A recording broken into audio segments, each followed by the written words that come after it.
कि 10 लाख नौकरी 1.5 साल में मिशन मोड में देने की बात, अग्निवीरों की बहाली के बाद जो अचानक से एक व्यवस्था फैली है जो यह कह रही है कि हम युवाओं की चिंता कर रहे हैं क्योंकि आगे चुनाव भी होने हैं। एक बहाली में बिहार सरकार में 8 साल 10 साल लग जाता है, तो ठीक है, ये 10 लाख नौकरी आप 1.5 साल में कैसे देंगे यह भी देखने वाली बात होगी।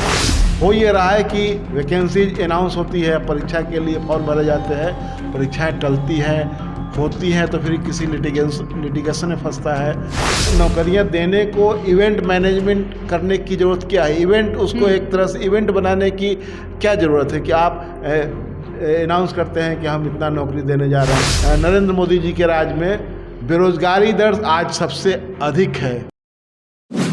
नमस्ते, मैं हूं रंजीत झा और आप देख रहे हैं ट्रस्ट न्यूज। हमारे साथ हैं ट्रस्ट न्यूज के संपादक हेमंत कुमार। सर, आपका बहुत बहुत स्वागत है। धन्यवाद। आज चर्चा एक ऐसे खुशखबरी को लेकर के फिर उसके डेटा में भी जाएंगे कि सरकार आखिर चाहती क्या है। खुशखबरी आज यह आई कि मोदी सरकार ने अनाउंसमेंट कर दिया कि 1.5 सालों में 10 लाख नौकरियां हम देने जा रहे हैं। इसके साथ ही साथ रक्षा मंत्री ने भी प्रेस कॉन्फ्रेंस कर कह दिया कि देश में अग्निवीरों की बहाली होगी, 4 साल के लिए नौकरी मिलेगी लेकिन सुविधाएं बहुत मिलेंगी। इसके साथ ही साथ देशभक्ति जगाने जैसी बात, सब कुछ। अब यहाँ पर ये देखिए कि 10 लाख नौकरियाँ, अग्निवीरों की बहाली, ये सारी चीज़ें आ गई। युवाओं को खुश करने जैसा है, कोई दिक्कत नहीं है। हकीकत आप भी जानते हैं कि कोई भी बहाली प्रक्रिया जब शुरू होती है उसमें कितना वक्त लगता है। रक्षा मंत्री आ तो गए लेकिन 2018 के सेना की जो भर्ती होनी थी उस मामले में आज तक परीक्षार्थी दौड़ते ही जा रहे हैं, अभ्यर्थी दौड़ रहे हैं क्योंकि पेपर कैंसिल हो गया था। उसके बाद से लोग परीक्षा के लिए परेशान होते रहे। वहाँ की स्थिति क्या हो गई? तो एक बहाली में बिहार सरकार में 8 साल 10 साल लग जाता है। तो ठीक है, ये 10 लाख नौकरी आप 1.5 साल में कैसे देंगे यह भी देखने वाली बात होगी, लेकिन इसकी टाइमिंग क्या है, मोमेंट क्या है और इसके साथ ही साथ सरकार ने क्या वादा किया था, उन तमाम मुद्दों पर चर्चा करेंगे। सर, इसकी टाइमिंग को लेकर कोई सवाल है क्या? देखिए, सबसे बड़ी बात यह है कि सरकार ने नौकरी देने की जो घोषणा की है, ठीक है, उसका स्वागत किया जाना चाहिए। लेकिन सवाल उठता यह है कि 8 साल आपकी सरकार के हो रहे हैं और इसके लिए प्रचार भी हो रहा है कि 8 साल बेमिसाल।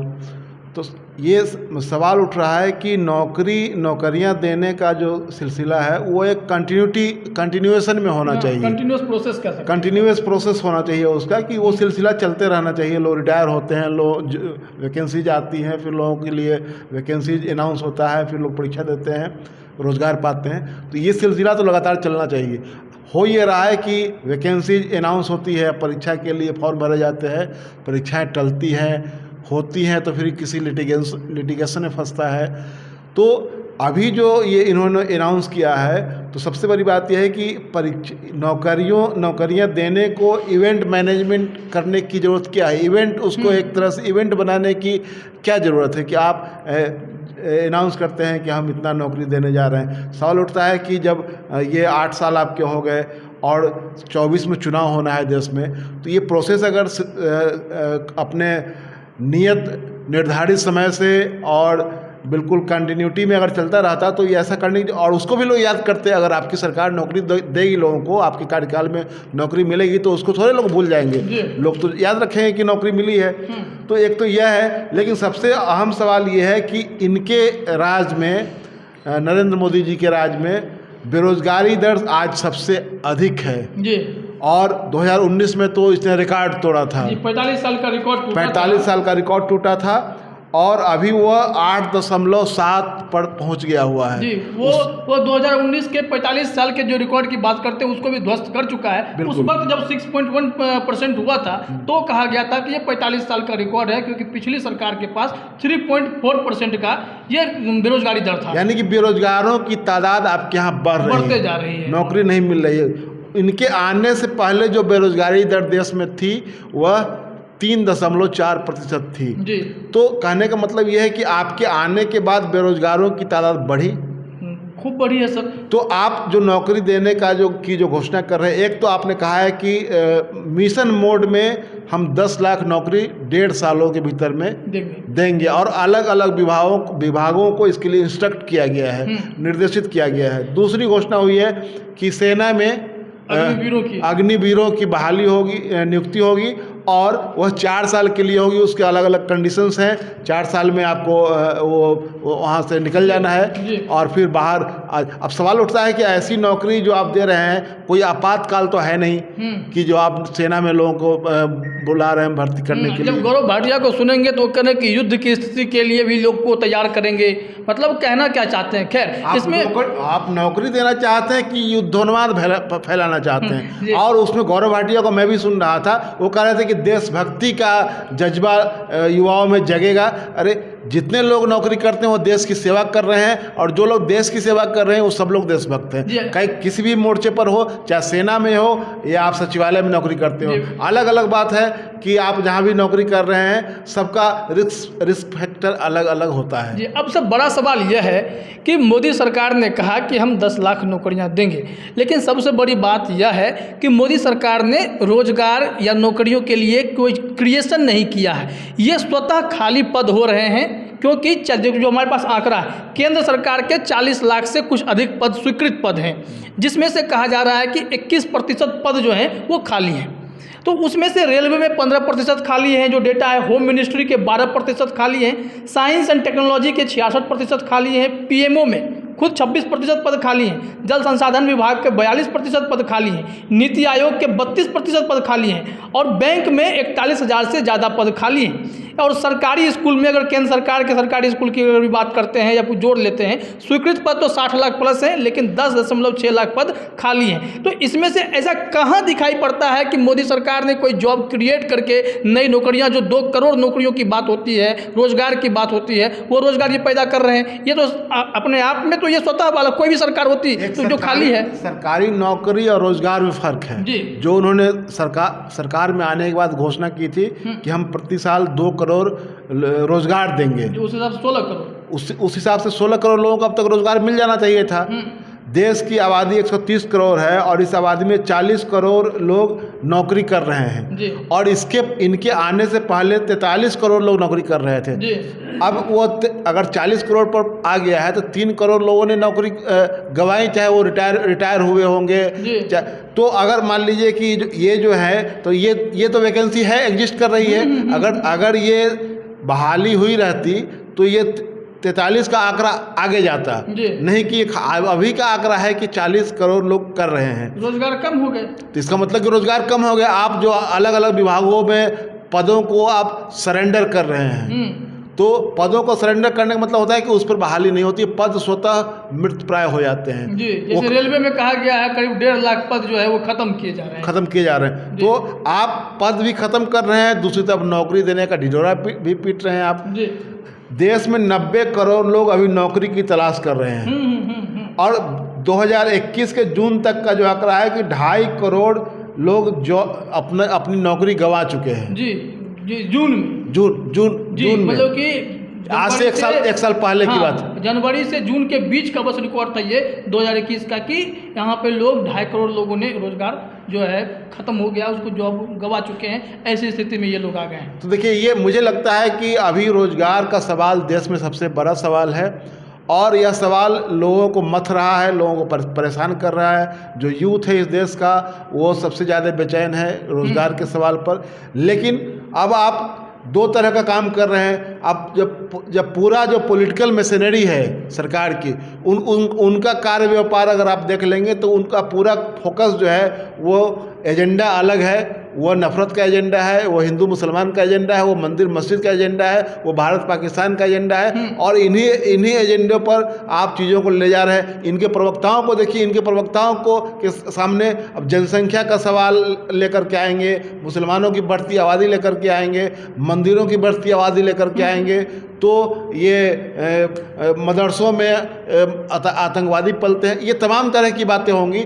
तो आप एक तरफ आप रोजगार देने की बात करते हैं, दूसरी तरफ रोजगार का सवाल सबसे प्रमुख सवाल बना हुआ है।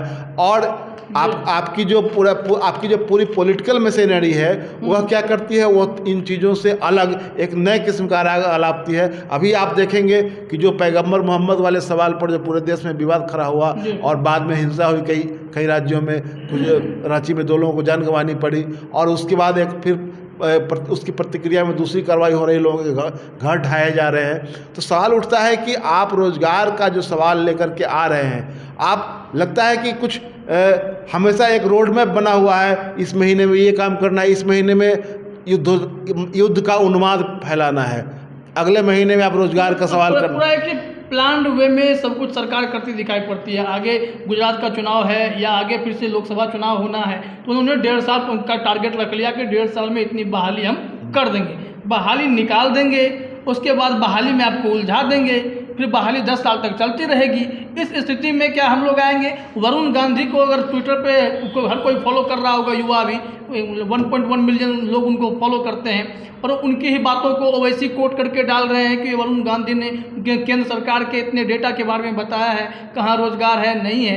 क्या वरुण गांधी ने 24 घंटे पहले इसी तरह की कुछ बातें कही थी, जिसके बाद क्या प्रधानमंत्री रिएक्टिव हुए? वरुण गांधी की पूछ तो कम हो गई है, तभी तो सरकार पे भड़क रहे हैं। हाँ बिल्कुल, वरुण गांधी ने 2 काम हाल के दिनों में किया है। एक बिहार में बिहार लोक सेवा आयोग की जो परीक्षा का जो पेपर लीक हुआ था, उसके बारे में उन्होंने अभ्यर्थियों के पक्ष में सवाल उठाए और मुख्यमंत्री से आग्रह किया कि आप चेयरमैन को हटाइए। और दूसरी बात ये रोजगार का सवाल उन्होंने एक तरह से इसको पब्लिक किया कि हाँ इतने पद खाली है और इन पर सरकार को बहाली करनी चाहिए। सरकार ने उस पर दूसरे ही दिन एक्शन मोड में सरकार आ गई। लेकिन सवाल उठता है, मैं फिर कह रहा हूँ कि आप अगर जो नौकरी की बात कर रहे हैं, तो आप नौकरी देने के लिए जब जैसे आप सेना की बात कर रहे हैं, सेना में हम लोगों को नौकरी देंगे, उसकी 90 दिनों में उस पूरी प्रक्रिया की बात हो रही है कि पूरी प्रक्रिया उसकी शुरू होगी। अब उसमें जो है कि 4 सालों के लिए आपको नौकरी मिलेगी, उसके बाद आप घर जाइए। उसमें से 25% लोगों के बारे में कहा जा रहा है कि उनको एक्सटेंशन मिल सकता है, गारंटी नहीं है। वो एक्सटेंशन देने का क्राइटेरिया कुछ अलग होगा, उसमें किस आधार पर एक्सटेंशन देंगे। अब सवाल उठता है कि 4 साल नौकरी करके जो आदमी आएगा, कोई 15-20 साल नौकरी करके नहीं आ रहा है। सेना में जो कांस्टेबलरी लेवल पर जो होता है, सिपाही के स्तर पर जो होता है, वो मुझे लगता है शायद 15 या 17 साल का, 19 साल का वो ये टेन्योर होता है। तो 19 साल तो एक अच्छा खासा पीरियड हो गया, लगभग 2 दशक हो गया। लेकिन अब 4 सालों में अगर किसी को रख करके नौकरी देते हैं, 30,000-32,000 रुपया महीना देंगे, उसमें से कुछ पैसे काट करके रखेंगे, फिर वो जब 4 साल के बाद जब उनको आप घर भेजेंगे तो 10-11 लाख रुपया उनको आप देंगे। उनकी सैलरी का 30% काट लिया जाएगा। हाँ, ये फॉर्मूला निकाला गया है। हाँ, तो उनकी सैलरी से ही काट करके उनको आप देंगे कि ये लीजिए और ये आप लेकर आप घर जाइए। आप बताइए कि 4 साल रह करके कोई आदमी फिर घर लौटता है तो कौन सा रोजगार करे? उसके बाद तो फिर उसके सामने ऑप्शन ये होगा कि तब वो आप कोई ये दुकान लगाइए, ठेला लगाइए, सबसे बड़ी बात ये है कि जो अग्निवीर उसमें भर्ती होंगे, उन्हीं के सामने फिर वही स्थिति हो जाएगी जो बिहार में आज लोग जंग लड़ रहे हैं, समान काम के बदले समान वेतन की जो लड़ाई इस देश में चल रही है शिक्षकों की, कि हम तो बहाल हुए, हमको 15,000 की नौकरी मिल रही है, हम जो टीचर वहाँ पढ़ा रहे हैं वो 60,000 रुपये की सैलरी पा रहे हैं। तो क्या सेना में भी यह स्थिति उत्पन्न होगी? क्योंकि उनके सामने जो सेना में बहाल हुए होंगे वो सब कोई 50,000, कोई 60,000, कोई 1 लाख रुपये की नौकरी पर होंगे, और यहाँ पर ये बहाल होंगे, इनके हाथ में 21,000 रुपया मिलेगा। तो क्या ये बवाल नहीं होगा? और ठेके पे नहीं जा रहा है देश, कॉन्ट्रैक्ट पे नौकरी नहीं हो रही है। वो बिल्कुल आप देश को ठेके पर ही ले जा रहे हैं जी, देश को ठेके पर ही ले जा। अब कुछ लोग मजाक में ही कहते हैं कि सरकार भी किसी दिन ठेके पर दे दी जाएगी, किसी को सरकार चलाने का भी ठेका मिल जाएगा।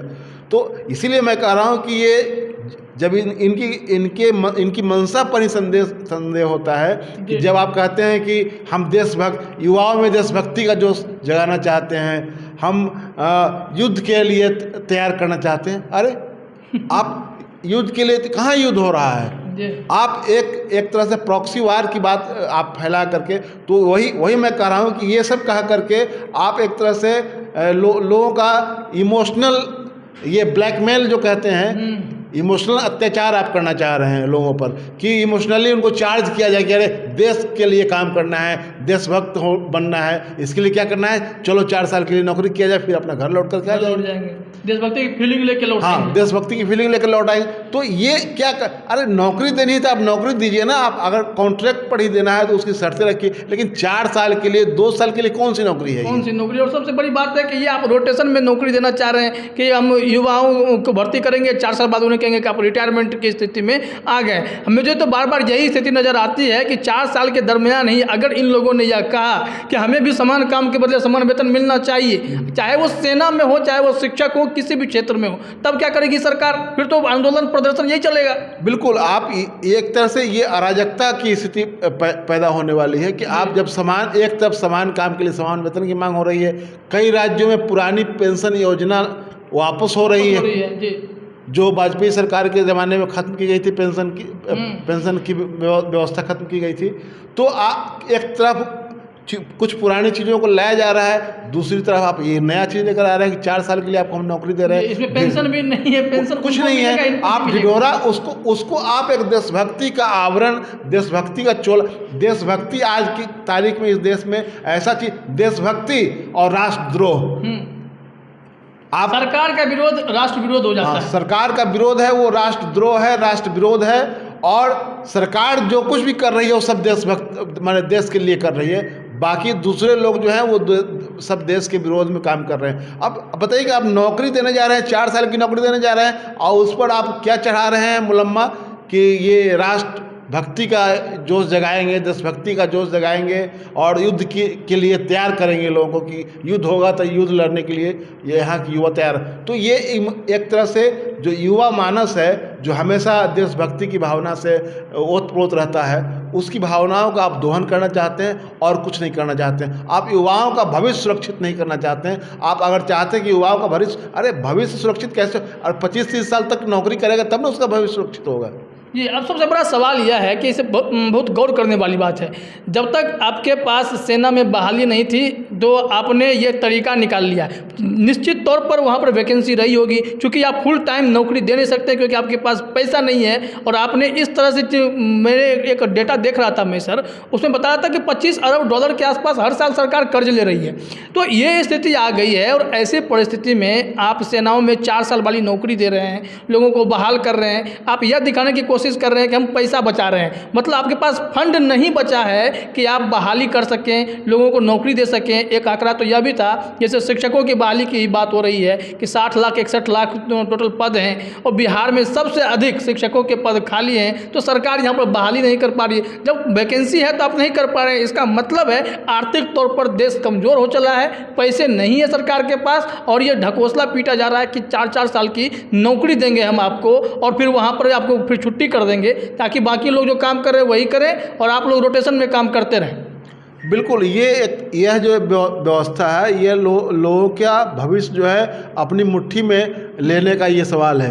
अब आप लोगों के भविष्य से खेलते रहिए, आप 4 साल की नौकरी दीजिए, फिर लोगों को घर भेज दीजिए। अब लोग उसमें से अब कितने लोग रीअपॉइंट होंगे, उसमें बहुत कम होंगे, सवाल उठता है। और दूसरी बात यह है कि जब कोई कहीं किसी जॉब में चला जाता है तो एक माइंडसेट भी उसका बन जाता है, उसके बाद फिर से उसको नौकरी खोजने में और के में बहुत सारी दिक्कतें आती हैं। तो ये आपकी पूरी मंशा ही ये सही नहीं लग रही है कि आप रोज़गार का जो ढिढोरा पीट रहे हैं, वह रोज़गार देने के बदले में आप तरह तरह का उस पर आवरण डाल रहे हैं, उसको देशभक्ति के आवरण से ढक रहे हैं, और इस 4 साल की नौकरी देने के बाद उनको कह रहे हैं कि उसके बाद आप घर जाइए और घर जा कर के आप उसके बाद कुछ नया कीजिए। अब जी, तो कुल मिलाकर इस स्थिति को समझिए कि 10 लाख नौकरी 1.5 साल में मिशन मोड में देने की बात, अग्निवीरों की बहाली के बाद जो अचानक से एक व्यवस्था फैली है जो यह कह रही है कि हम युवाओं की चिंता कर रहे हैं क्योंकि आगे चुनाव भी होने हैं, और सिर्फ इस एजेंडे पर अगर सरकार चलेगी तो पूरे डेटा के साथ अभी आप समझ गए होंगे कि सरकार अंदर से कितनी खोखली है। नौकरी की बात तो करती है, रोजगार की बात तो करती है, लेकिन रोजगार 16 करोड़ की बात थी वह भी उपलब्ध नहीं है, और कई पद जो खाली हैं उसी में बहाली है। ऐसी बात नहीं है कि सरकार ने कोई पद आपके लिए अलग से क्रिएट किया है या कोई ऐसी वैकेंसी आई है जो मोदी सरकार की अपनी देन है, ऐसी कोई बात नहीं है। सरकार ने आपके लिए देखा जाए तो ढंग से कुछ भी नहीं किया है, और इस वक्त अगर आप झांसे में आते हैं तो आपके खुद समझदार हैं, फैसला कर लीजिएगा। फिलहाल इस चर्चा में इतना ही। आप सभी का हमसे जुड़ने के लिए बहुत बहुत धन्यवाद।